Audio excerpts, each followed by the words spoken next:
Dengan bersenam atau jogging, kita boleh keluarkan peluh. Kan, Ceng? Kalau malas bersenam, mudah dapat penyakit lah. Betul tu, Ceng.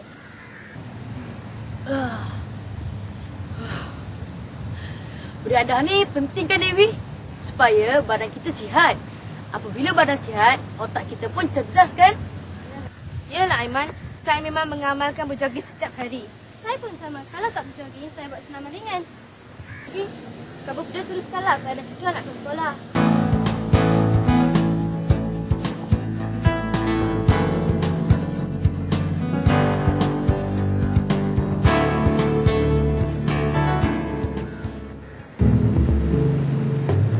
Hai, apa khabar semua?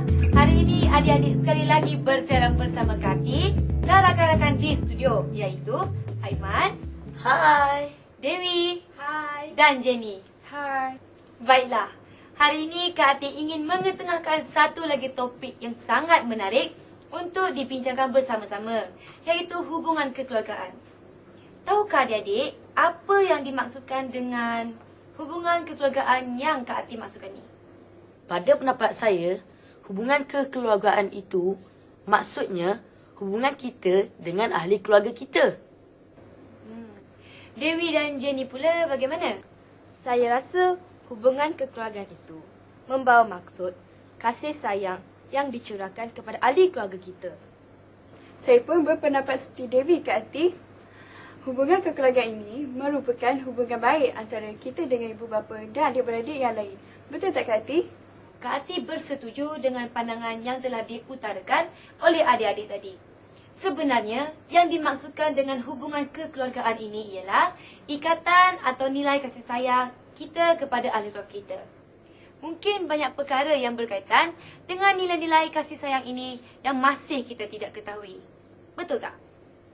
Bagaimanakah pula dengan nilai-nilai negatif? Adakah perkara ini termasuk dalam hubungan kekeluargaan? Tidak kiralah sama ada positif ataupun negatif. Walaupun dalam sesebuah keluarga itu diterapkan dengan nilai-nilai yang negatif, hal ini masih lagi dikategorikan sebagai hubungan kekeluargaan. Oh, barulah saya faham, Kak Ati. Hubungan positif dan negatif dalam sesebuah keluarga itu termasuklah dalam hubungan kekeluargaan.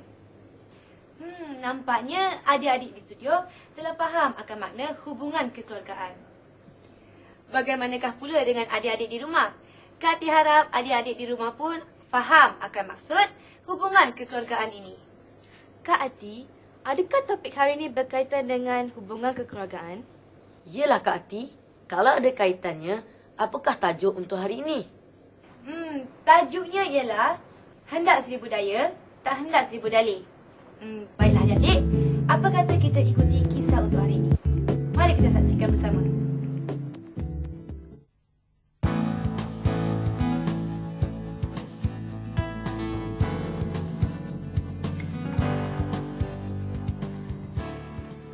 Farhat, Farouk, cepat.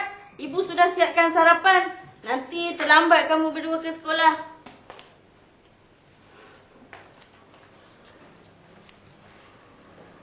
Farouk, sebelum makan, baca doa dahulu. Yalah Farouk, kan ibu dan ayah selalu ingatkan. Sebelum makan, baca doa dan makan perlahan-lahan. Nanti kalau kamu tercekik, baru tahu. Abang dah baca doa. Bismillahirrahmanirrahim. Allahumma barik lana fima razaqtana wa qina azabannar.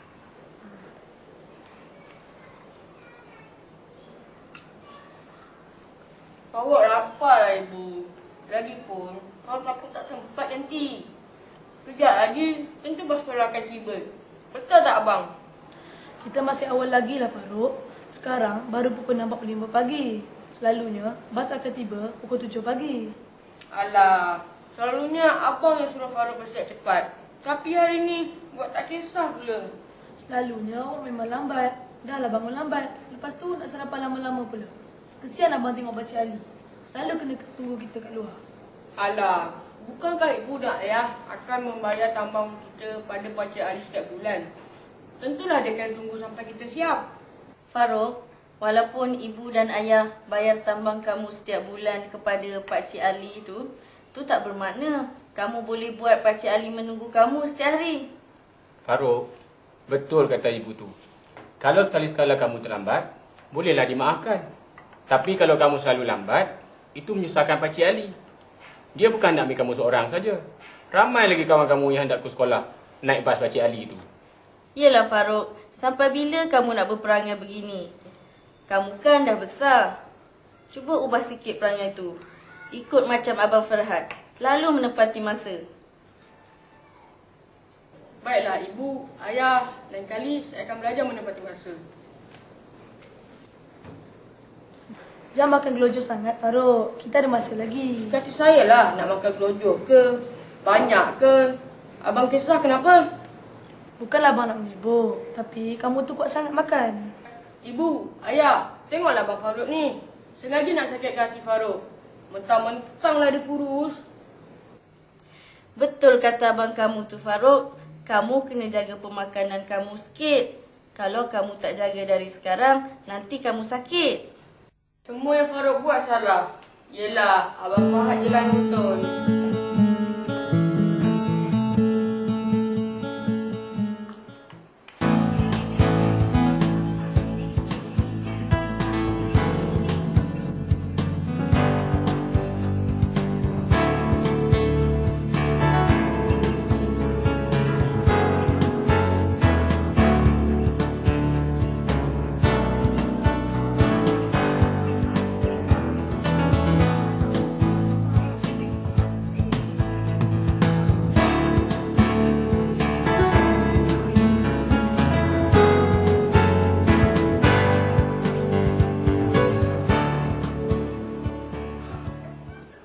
Farouk, kamu sudah buat kerja sekolah ke belum? Sudah. Kalau macam tu, bolehlah kamu ikut abang pergi beriadah petang ni. Ish abang ni, tak boleh tengok orang senang lah. Nak pergi beriadah, pergilah. Saya tengah seronok tengok cerita ni. Kacau je lah. Abang tak berniat nak kacau kamu tengok televisyen. Tapi kamu tengoklah keadaan kamu ni. Abang tengok badan kamu semakin hari semakin naik. Nanti kalau bertambah gemuk, macam mana? Badan saya, buat apa abang nak risau? Bukannya badan abang. Tentulah abang risau. Kamu adik abang. Kalau kamu sakit nanti, siapa yang susah? Tentulah kami. Tengok, makanan yang kamu makan pun bukannya makanan yang berkhasiat. Macam mana kamu nak sihat kalau macam ini, Farouk? Ish, abang ni, janganlah membebel. Saya tengah seronok menonton rancangan kegemaran saya ni. Janganlah ganggu saya. Betul tu Farouk. Pergilah beriadah bersama abang kamu ni. Ibu pun sudah perasan. Badan kamu semakin besar sekarang ni. Kalau tak beriadah, tentu akan menjejaskan kesihatan kamu nanti. Alah ibu, esok kan masih ada. Lagipun, Farouk penatlah hari ni ibu. Kalau macam tu, Ibu, saya pergi dulu ya. Baiklah.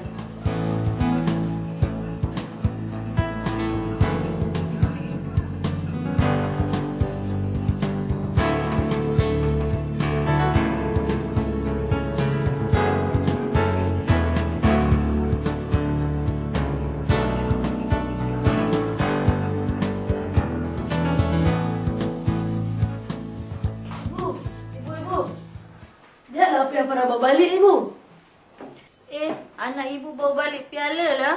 Farhan masuk pertandingan apa di sekolah? Farah masuk tanding badminton, Ibu. Kenapa ibu tak tahu? Farah saja tak nak beritahu Ibu. Nak buat Ibu dan Ayah terperanjat. Ish, ada-ada saja kamu ni. Tapi ibu bangga dengan kejayaan kamu ni, Farhad. Kalau ayah tengok, tentu dia gembira.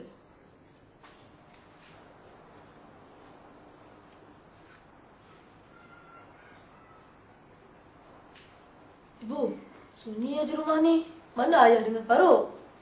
Pagi tadi, masa kamu ke sekolah, Farouk mengadu. Katanya dia sakit kaki. Ibu pun suruhlah ayah kamu bawa dia pergi ke klinik untuk periksa kakinya tu. Manalah tahu kok ada terseliu. Oh, begitu, Ibu. Terus sangat ke sakitnya kaki Farouk tu, Ibu? Adik kamu, Farhad, selagi dia boleh tahan sakit, dia tahan sakit. Tapi kalau tidak, dia menangis. Pagi tadi, dia menangis. Katanya kedua-dua kakinya sakit. Ish, tu dah kira teruk, Ibu. Kasihan Farouk. Bilakah agaknya mereka akan balik, Ibu?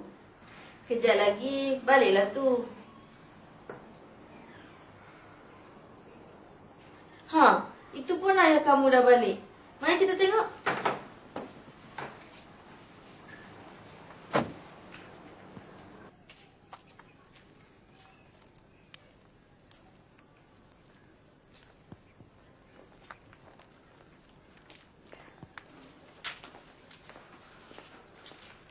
Macam mana dengan kaki Faruk, ayah?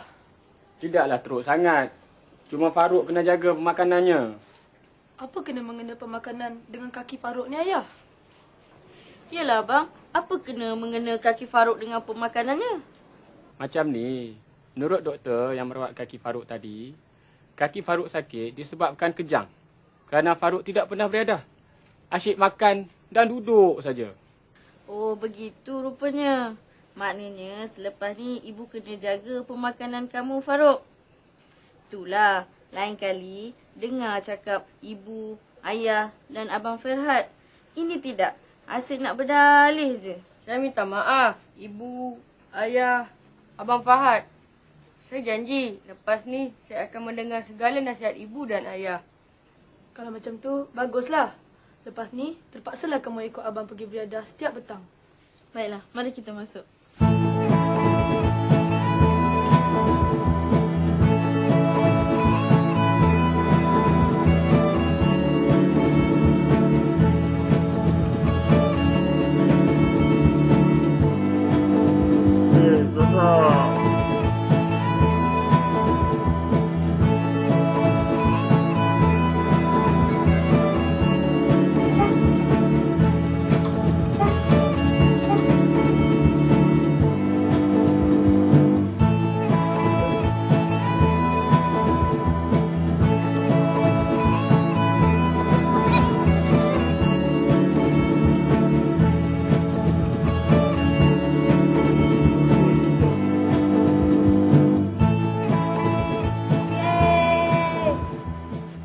Chris, bahaya tu.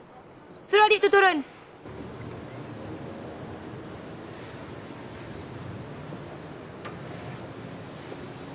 Chris, mari sini.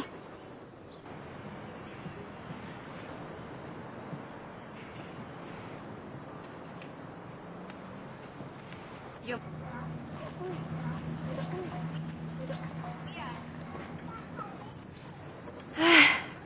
Chris, tahu tak tadi bahaya? Kalau adik-adik Chris jatuh, macam mana? Kena berhati-hati, Chris. Okay? Baik, Kak Ti. Beriadah ni memang bagus. Tapi keselamatan mesti dijaga. Faham, Chris? Ya, Kak Ti. Terima kasih atas nasihat Kak Ti. Macam itulah adik-adik. Akhirnya Faruk telah menyesal akan sikap buruknya itu. Nampaknya dia telah sedar akan kesilapannya selama ni. Yelah, baguslah kalau macam tu. Kan, Kak Ti? Saya pun rasa gembira kerana Faruk telah menyesal dan akan berubah. Baiklah, berbalik kepada cerita kita tadi, sekarang Kak Ati nak tanya Dewi. Selain beriadah, apakah yang harus dilakukan oleh Faruk? Saya rasa Faruk kena banyak mengurangkan pengambilan makanan yang tidak berkhasiat. Pada pendapat saya, Faruk kena lebih berhati-hati dalam kuantiti pengambilan makanan. Lebih-lebih lagi pada waktu malam. Jenny pula bagaimana? Faruk seharusnya lebih berhati-hati dalam pengambilan makanannya. Tepat sungguh pandangan adik-adik semua tu. Tapi pernah tak adik-adik semua dengar mengenai piramid makanan? Apakah maknanya piramid makanan tu, Kak Ati? Piramid makanan ialah panduan untuk menyediakan makanan seimbang dan sihat. Dalam piramid makanan ini, kita mempunyai makanan yang seimbang terdiri daripada semua nutrien seperti karbohidrat, protein, lemak, vitamin, mineral dan air yang cukup. Oh, kalau begitu, makanan yang seimbang ini penting untuk kesihatan kita. Sekiranya kita tidak mengamalkannya, kita mudah mendapat penyakit. Betul tak, Kak Ati? Betul tu Aiman. Oleh itu, kita hendaklah mengambil pemakanan yang seimbang bagi pertumbuhan yang sihat serta mendapat berat badan yang bersesuaian dengan ketinggian kita. Jadi, kita tidak akan menghadapi masalah seperti mana masalah yang dihadapi oleh Farouk sebentar tadi. Baiklah, setakat di sini saja rancangan kita untuk hari ini. Semoga berjumpa lagi. Bye.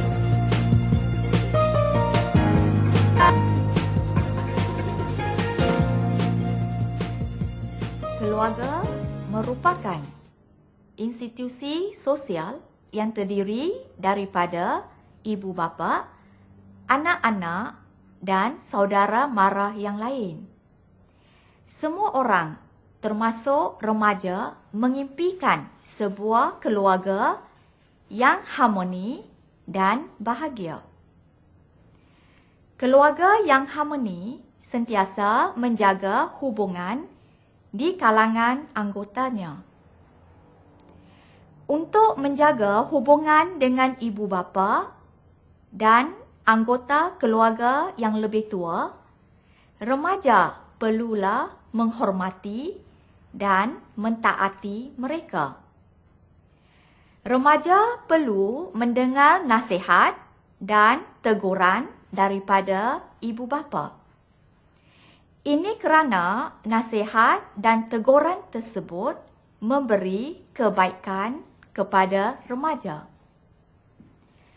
Remaja juga akan berasa gembira kerana ibu bapa dan anggota keluarga yang lain mengambil berat akan diri remaja.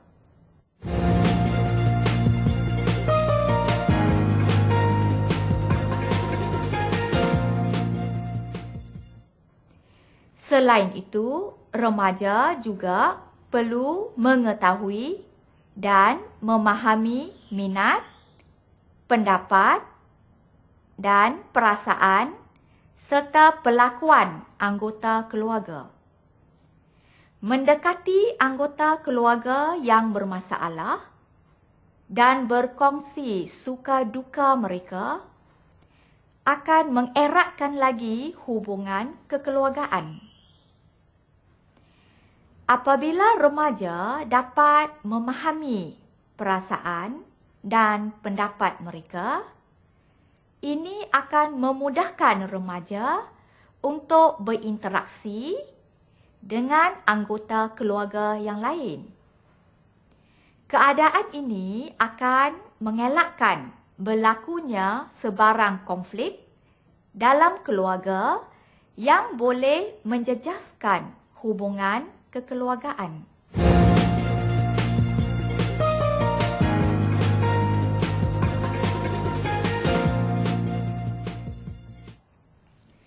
Sekiranya terdapat anggota keluarga yang hidup berjauhan antara satu sama lain, misalnya melanjutkan pelajaran di luar negara atau tinggal di asrama, bekerja di tempat lain, anggota keluarga perlulah saling berhubungan antara satu sama lain untuk mengeratkan hubungan kekeluargaan.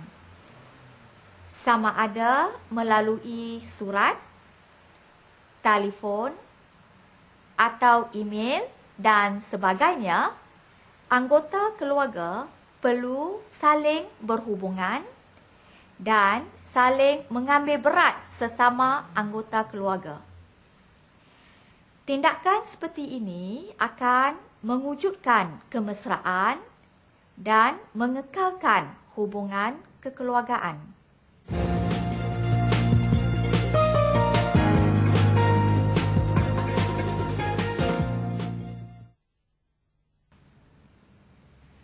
Begitu juga sekiranya terdapat anggota keluarga yang uzur dan sakit atau ditimpa kemalangan atau yang memerlukan bantuan, kita boleh melawat mereka dan bertanya khabar. Kita juga boleh menghulurkan bantuan untuk menjaga mereka atau membantu mereka dalam perkara yang lain.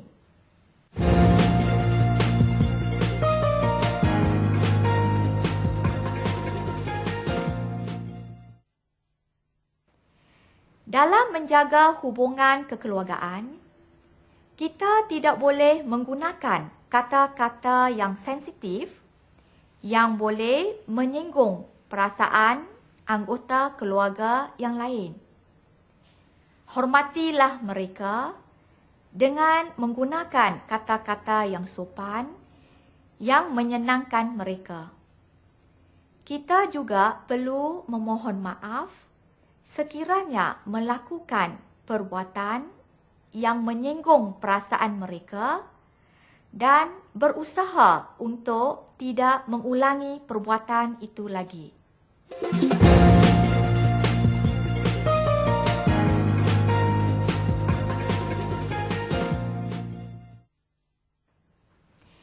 Kita juga perlu memberi layanan yang baik dan mesra kepada anggota keluarga semasa mereka melawat kita atau anggota keluarga yang tinggal bersama-sama kita. Apabila anggota keluarga bersatu dan mengambil berat antara satu sama lain, menyelesaikan masalah bersama-sama dan menghadapi segala dugaan bersama-sama, hubungan kekeluargaan bertambah erat. Keluarga akan hidup aman, bahagia dan sejahtera.